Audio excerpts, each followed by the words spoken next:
आज हम लीवरेज का कंसेप्ट करेंगे। लीवरेज में पहले हम सीखते हैं income statement relevant for leverage. जो लीवरेज के लिए इनकम स्टेटमेंट रेलिवेंट होती है, इंपॉर्टेंट होती है, पहले वो देखते हैं। पहले हम लेते हैं सेल्स। सेल्स में से वेरिएबल कॉस्ट माइनस करते हैं तो अपने पास कंट्रीब्यूशन आ जाता है। कंट्रीब्यूशन में ऑपरेटिंग फिक्स कॉस्ट माइनस करते हैं तो ईबीआईटी आता है। ईबीआईटी को पीबीआईटी बोल सकते हैं, earning before interest and tax, और profit before interest and tax. उसमें से टैक्स इंटरेस्ट माइनस करते हैं तो पीबीटी आ जाता है, या ईबीटी बोल सकते हैं, earning before tax and profit before tax. उसमें से टैक्स माइनस करते हैं तो अपने पास पैट आ जाता है, profit after tax. Profit after tax में से अगर प्रेफरेंस डिविडेंड दिया हो तो वो घटा देते हैं। उसके बाद अर्निंग अर्निंग इक्विटी अर्निंग आ जाती है, मतलब equity earning available for equity share holder आ जाती है। उसको पाफेस भी बोलते हैं, और उसको फिर डिवाइड करता है नंबर ऑफ इक्विटी शेयर से, तो अपने पास ईपीएस आ जाता है, ईपीएस अर्निंग पर शेयर। अब अर्निंग पर शेयर ये अपने इनकम स्टेटमेंट तैयार होगी लीवरेज के लिए। अब अपने लीवरेज एज इलास्टिसिटी देखते हैं। इसमें देखते हैं हम सेल्स, ईबीआईटी और ईपीएस।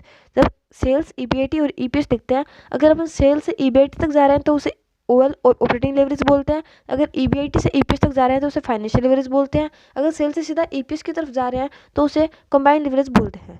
अब अपने लिवरेज एज इलास्टिसिटी देख रहे थे, तो ऑपरेटिंग लिवरेज की इलास्टिसिटी निकालने के लिए percentage change in EBIT divided by percentage change in sales, ये अपनी ऑपरेटिंग लिवरेज ओएल हो गया।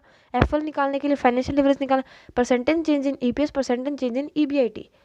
कंबाइंड लिवरेज निकालने के लिए percentage change in EBS, percentage change in sales. इसका दूसरा निकाल सकते हैं। अगर अपने को नहीं पता हो तो अपने ओएल इंटू एफएल कर देंगे तो अपना सीएल आ जाएगा। अब हम फॉर्मूले देखेंगे ओएल, एफएल और सीएल को कैलकुलेट करने के लिए। फॉर्मूले की टोन कैसी होगी? प्रॉफिट फिक्स कॉस्ट के पहले और प्रॉफिट फिक्स कॉस्ट के बाद। तो अब ओएल का निकालना है तो कंट्रीब्यूशन डिवाइडेड बाय ईबीआईटी। अब फिक्स कॉस्ट क्या होगी इसमें? अब देखो कंट्रीब्यूशन माइनस अपने क्या करता है, वेरिएबल कॉस्ट करता है। तो मतलब कुछ भी हो, फिक्स कॉस्ट हो या मतलब उसमें से अपने क्या किया, ईबीआईटी है, ईबीआईटी से पहले ऑपरेटिंग फिक्स कॉस्ट घटा दिया, मतलब अपने पास ईबीआईटी आया था तो कंट्रीब्यूशन बाय ईबीआईटी। एफएल निकाला तो ईबीआईटी बाय पीबीटी, इसमें से अपनों ने क्या किया, इंटरेस्ट घटा दिया। उसके बाद अपना सीएल तो कंट्रीब्यूशन बाय पीबीटी। ओके, अब कंट्रीब्यूशन बाय ईबीआईटी है ओएल का, एफएल का ईबीआईटी पे पीबीटी। एक दूसरे को अपने रखेंगे तो ईबीआईटी एक दूसरे कैंसिल हो जाता है तो कंट्रीब्यूशन बाय पीबीटी बच जाता है, तो वो सीएल का हो जाता है। अगर प्रेफरेंस डिविडेंड इज प्रेजेंट तो अगर प्रेफरेंस डिविडेंड प्रेजेंट होगा तो एफएल का फॉर्मूला हो जाएगा EBIT divided by PBT minus preference dividend divided by 1 minus T, मतलब pre tax equivalent of preference dividend. CL के में भी ऐसा ही होगा, कंट्रीब्यूशन बाय पीबीटी होता है तो पीबीटी में से इस बार भी preference dividend divided 1 minus T कर देंगे, मतलब pre tax equivalent of preference dividend. Okay, अब अपने नोट देखेंगे। नोट में क्या होता है, अब कंट्रीब्यूशन निकालना है तो कंट्रीब्यूशन के लिए अपने निकालने के लिए क्यू ब्रैकेट में पी माइनस वी, क्यू मतलब क्वांटिटी, क्वांटिटी उसमें से हम मल्टीप्लाई कर देते हैं। पी का होता है सेलिंग प्राइस, वी का होता है variable cost per unit. Selling price में वेरिएबल कॉस्ट है तो कंट्रीब्यूशन आ जाएगा, कंट्रीब्यूशन और क्वांटिटी से मल्टीप्लाई करेंगे तो टोटल कंट्रीब्यूशन अपने पास आ जाएगा। अब अपना नोट 2 है, नोट 2 में EBIT equal to Q bracket में P minus V minus fix cost. अपने देखा था क्यू पी माइनस वी ये सब करने से अपना कंट्रीब्यूशन आ गया था।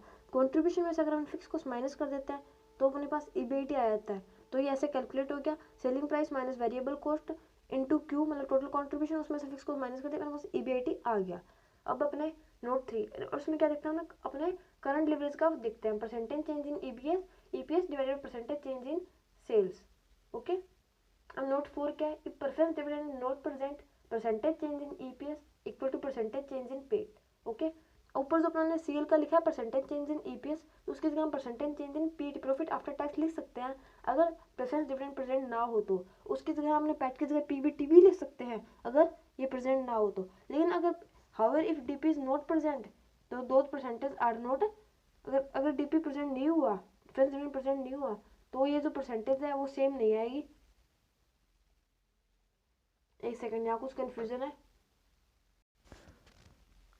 हाँ, तो ये है कि नोट जो 3 है उसमें परसेंटेज चेंज इन ईपी जो परसेंटेज चेंज इन सेल्स है।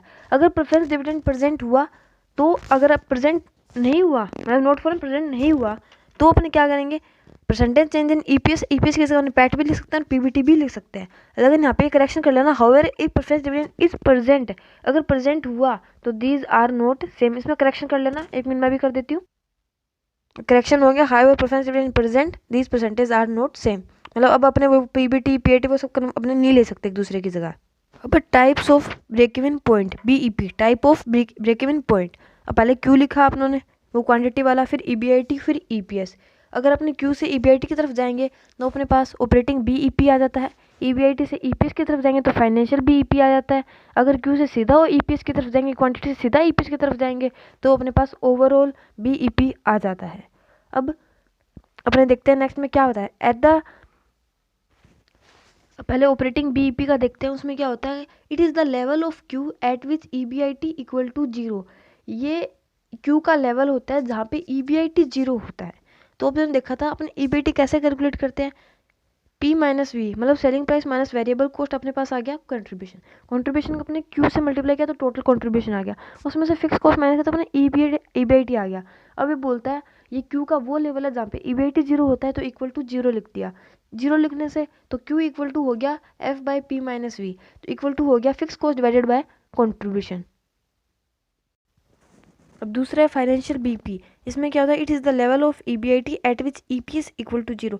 ये EBIT का लेवल है जहाँ पे EPS 0 होता है। EPS कैसे कैलकुलेट करते हैं, EBIT माइनस आई करने से हो गया PBT में से टैक्स माइनस क्या हो गया पैट माइनस से प्रेफरेंस डिविडेंड माइनस किया अपने पास आ गया सब आ गया। अब अपने को नंबर ऑफ इक्विटी से डिवाइड करते हैं तो अपने पास आ जाता है EPS की अपनी वैल्यू 0 लेंगे तो इक्वल टू 0 लिख दिया। तो अभी EBIT इक्वल टू हो जाएगा I plus preference dividend divided by 1 minus T. तो ये EBIT का फॉर्मूला हो गया। अब अपने को ओवरऑल BP निकालना है। It is the level of Q at which EPS equal to 0। ये Q का वो लेवल है जहाँ पे EPS 0 होता है। तो अपने देख पहले EBIT निकाला था I plus DP plus 1 minus T, ये लिखा। इसमें फिक्स कॉस्ट जो F था फिक्स उसको ऐड किया, divided by P minus V contribution किया, तो ओवरऑल BP आ गया। This is the total concept of leverage. If you like the video or concept, then please like it and subscribe the channel.